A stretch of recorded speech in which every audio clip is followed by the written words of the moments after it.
নমস্কার বন্ধুরা, আওয়াজ স্টোরিতে তোমাদের সবাইকে স্বাগত জানাই। আজ হচ্ছে মকর সংক্রান্তি বা পৌষ সংক্রান্তি। পৌষ পূর্ণিমাতে সকালবেলা গঙ্গা স্নান করার নিয়ম রয়েছে। আমাদের এখানে ছোটবেলায় আমরা মকর সংক্রান্তির আগের দিন বুড়ির ঘর বানিয়ে সেই ঘরে পিকনিক করতাম। তারপরে সকাল সকাল স্নান করে ওই বুড়ির ঘরে আগুন দিয়ে দিতাম। আগুন তাপিয়ে ঘরে এসে বা বাড়িতে এসে পিঠে পুলি খেতাম। এখনকার বাচ্চারা তো ওইসব অনেকটা প্রায় ভুলে গেছে বললেই চলে। তবে আমাদের বাড়িতে কিন্তু এখনো প্রচলন রয়েছে ভোরে ভোরে স্নান করার। মকর সংক্রান্তির দিন ভোরবেলা স্নান করার অনেক পুণ্য রয়েছে। এর মধ্যে এখন চলছে মহাকুম্ভ। 144 বছর পরে নাকি এই মহাকুম্ভের তিথি পড়েছে। আর 12 বছর অন্তর তো কুম্ভ মেলা হয়ই। আর এবছর প্রয়াগরাজে মহাকুম্ভের মেলা চলছে। তো কুম্ভ মেলায় তো আর যাওয়া হয়নি। তো এবার মা বৌদিরা সবাই মিলে প্ল্যান করলো, আমরা সবাই বউরা মেয়েরা মিলে পাড়াতে আমাদের যে নদী রয়েছে সেখানে গিয়ে স্নান করবে। এখন ভোর 5টা বাজে, সূর্য এখনো ওঠেনি, কনকনে ঠান্ডা। এরই মধ্যে বাসি কাজ সেরে উঠান বাড়ি ঝাড় দিয়ে মুছে আমরা সবাই চলে যাচ্ছি নদীতে। রিকো আমাদের সাথে যাবে বলে ও কালকে রামদাদার সাথেই শুয়েছে। মামার ঘরে রাতে খাওয়া দাওয়া করে ওই দাদার সাথেই শুয়ে পড়েছিল। শুধু না আমি ওকে ঘরে রেখে যাব। ভোরে ভোরে সে আমাদের ব্যাগপত্র নিয়েই ছুটছে। আর সঙ্গে রয়েছে ওর রামদাদা।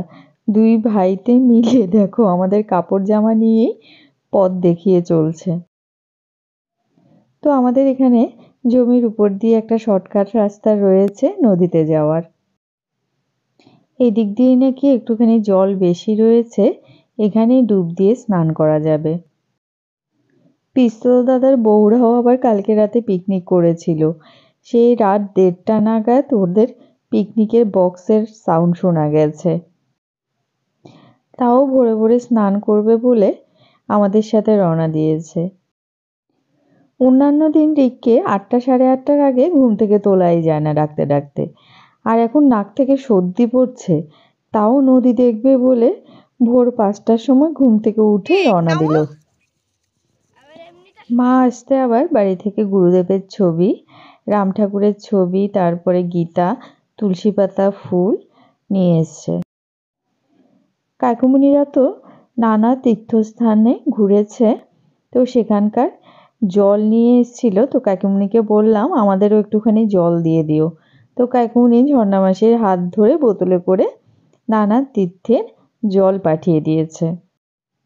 বলে দিয়েছে স্নান করার আগে যেন এই জল মাথায় ছিটিয়ে আমরা ডুব দিয়ে দিই, তাও 3টে করে ডুব দিতে হবে। নদী থেকে নাকি গতকালই বালি তুলেছে, তাই নদীর জলটা বেশ ঘোলা ছিল। তাও সবাই মিলে ডুব দিয়ে দিয়ে স্নান করব সেই আনন্দে নদীতে নেমে পড়লাম। প্রথমে ঠান্ডা লাগলেও ডুব দেওয়ার পরে গা থেকে যেন গরম ছুটেছে। ছোটবেলায় পুকুরে স্নান করলেও নদীতে এসে কোনোদিন স্নান করিনি। লাইফে এই ফার্স্ট টাইম নদীতে স্নান করলাম। ঝর্ণা মাসি তো এখনো এক কোমর জলে দাঁড়িয়ে গীতা পাঠ করছে। আমি বাবা অত ঠান্ডাতে নদীর জলে দাঁড়িয়ে গীতা পাঠ করতে পারবো না। গঙ্গা মায়ের উদ্দেশ্যে ফুল তুলসী পাতা দিয়ে দিলাম। এবার গীতাতে তুলসী পাতা দিয়ে ভাবছি তীরে দাঁড়িয়ে গীতা পাঠ করে নেব। কিছুদিন আগেই কাকু কাকিমুনিরা প্রয়াগরাজ, তারপরে পশ্চিমবঙ্গের যে গঙ্গাসাগর রয়েছে ওখানে গেছে, পুরীর জগন্নাথ মন্দির, বৃন্দাবন বিভিন্ন জায়গায় ঘুরে এসছেন। সেখান থেকে নানা তীর্থস্থানে জল নিয়ে এসেছিল। সেই জলই মাথায় ছিটিয়ে তারপরে নদীতে ডুব দিয়ে নিলাম আমরা।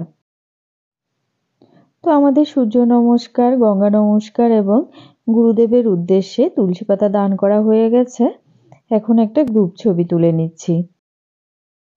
মকর সংক্রান্তিতে প্রয়াগরাজে যেতে না পারলেও আমাদের গ্রামের নদীতে স্নান করেও আমাদের বেশ ভালো লাগলো। একটুখানি গীতা পাঠ করে নিই, তারপরে সবাই মিলে বাড়িতে চলে যাব।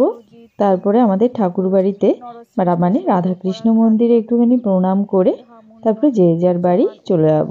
আছেন তাহারা সকলেই রণবিদ্যায় বিশারদ, কিন্তু তথাপি আমাদের সেনা নায়ক ভীষ্মের সৈন্যবল শত্রুর জন্য যুদ্ধ করিতে পারিবে না বলিয়া মনে হইতেছে। আর সম্পূর্ণ এক অধ্যায় গীতা পাঠ করতে পারিনি, সময় কম ছিল বলে। তো আমি কয়েকটা শ্লোক পাঠ করে গীতার মাহাত্ম্য পাঠ করে নিলাম, তারপরে বাড়ি চলে যাব। আজকের এই পূর্ণলগ্নে স্নান করতে পেরে নিজেকে ধন্য মনে করছি। ঠাকুরের কাছে একটাই প্রার্থনা করছি, ঠাকুর সবাইকে যেন ভালো রাখেন, সুস্থ রাখেন।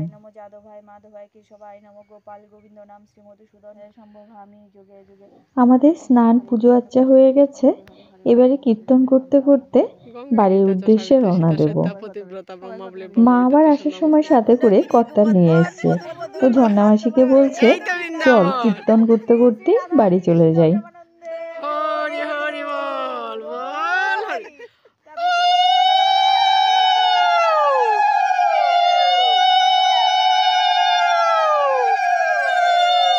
তো বন্ধুরা, এবছরের মকর সংক্রান্তির পূর্ণ লগ্নে তোমরা কারা কারা গঙ্গা স্নান করেছো অবশ্যই কমেন্ট করে জানাবে। আর আমাদের চ্যানেল আওয়াজ স্টোরি ভিডিওগুলো যদি তোমাদের ভালো লাগে অবশ্যই চ্যানেলটাকে সাবস্ক্রাইব করে পাশে থাকা বেল আইকনটা প্রেস করে দেবে, এতে করে যখনই আমি নতুন ভিডিও আপলোড করব সাথে সাথে নোটিফিকেশন তোমাদের কাছে পৌঁছে যাবে। তো এবছরের মতো মকর সংক্রান্তির আমাদের পূর্ণলগ্নে গঙ্গা স্নান এবং সূর্য নমস্কার হয়ে গেছে। এবারে বাড়ি চলে যাব। বাড়ি গিয়ে রয়েছে পিঠে পুলি বানানোর কাজ। ধানের জমি থেকে ধান উঠে গেছে, এখন মাঠ ফাঁকাই। তো দেখো রিক আর অনুরূপ সেই এখনো কোথায় জমির ওই পারে রয়ে গেছে, আর আমরা মোটামুটি চলে এসেছি এইদিকে।